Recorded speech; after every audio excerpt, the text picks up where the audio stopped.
اوف لعنت برن. داداش حساب ما چقدر شد؟ چی داشتی؟ 2 تا گوز داشتم یک شاشخالی. 5 تومن. چقدر زیاده فقط 3 تومن گرفتی. دلار کشیده بالا. پولایی که از مردم به دست چی میگیری چیکار میکنی؟ در جهت رفاه سریا باید تا خرج بکنم. اوه بری جوان مایه بزنی اونا مال بعد داشتی نه قبل داشتی بخوام چیکار کنی؟ این مال چیه دسته؟ این مال دست گلا که شما با بده چا گیر کرده بود. اوف گوام بخورد بعد جور بودن. آقا دست من بفهم. چی داشتی؟ یک شماره 2. خب زیاده. نه کنجه دیریدم. برار همین رو 2 تاش میکنی نه ما ترسیدم نه خودت پارم شدی.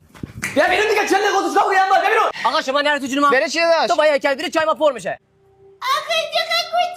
آقا دست من چقدر شد؟ 5 تومن. 3 از ما بیشتر نگیر دیگه. باور کن 4 خرید خود من.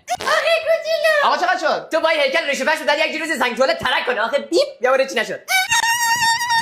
جان جد تا شمارات رو پشت در دستشویی ننویسه. گیرم یکی که به تا زنگ زد. ما ریدم دور آمده که به خطی دستشویی شروع بشه.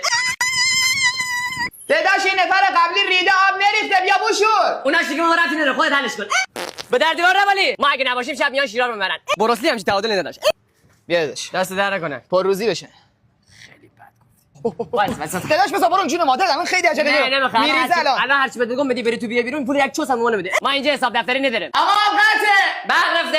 آقا بیشور بابا قطعه. گو اینجا برق بره پمپ داریم آبم قطع بره. آقا دست در نکنه.